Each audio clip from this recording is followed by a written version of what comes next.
ജനകീയ സമരസമിതിയുടെ സമരത്തിൽ പങ്കെടുക്കാനായിട്ട് തിരുവനന്തപുരത്തേക്ക് എത്തുന്നുമുണ്ട്.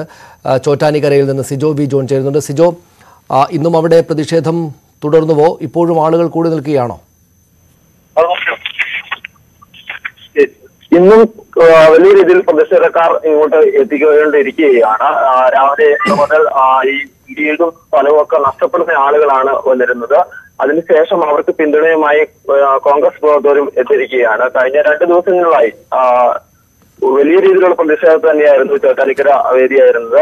ഇവിടെ പാടത്ത് സ്ഥാപിച്ചിരുന്ന കല്ലുകൾ ഉൾപ്പെടെ നീക്കം ചെയ്യുന്ന ഒരു സമര രീതിയിലേക്കാണ് പോയിരുന്നത്. ഈ പാടത്ത് ആദ്യഘട്ടത്തിൽ കല്ലിടുന്ന സമയത്ത് കാര്യമായി എതിർത്തിരുന്നില്ല. അതിനുശേഷം ജനവാസ കേന്ദ്രങ്ങളിലേക്ക് കടന്ന സമയത്താണ് ശക്തമായ പ്രതിഷേധവുമായി ജനങ്ങളും അതോടൊപ്പം തന്നെ അവർക്ക് പിന്തുണയുമായി കോൺഗ്രസ് പ്രവർത്തകരും BJP പ്രവർത്തകരും രംഗത്ത് എത്തുകയും ചെയ്തിരുന്നത്. എന്തായാലും ഈ ജനവാസ കേന്ദ്രങ്ങളിലേക്ക് ഇനി കല്ലിടാൻ അനുവദിക്കില്ല എന്ന് ഉറച്ച നിലപാടിൽ തന്നെ നിൽക്കുകയാണ് ആളുകൾ.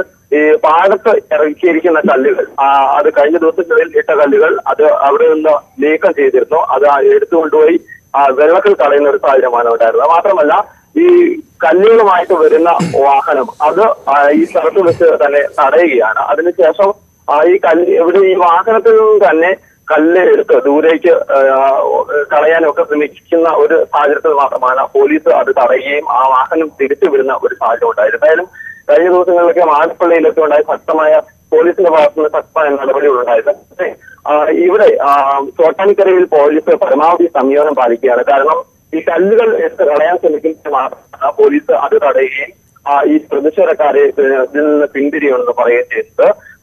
മറ്റ് ഒരു നടപടികളിലേക്ക് പോലീസ് കിടക്കുന്നില്ല. ഒരു പക്ഷേ ഇങ്ങനെ സമരം ശക്തമായി തുടരുകയാണ്, കല്ലുകൾ ഇനിയും ഇടാൻ സാധിക്കാത്ത ഒരു അവസ്ഥ വരികയാണെങ്കിൽ. സിജോ വി ജോണാണ് അവിടെ നിന്ന്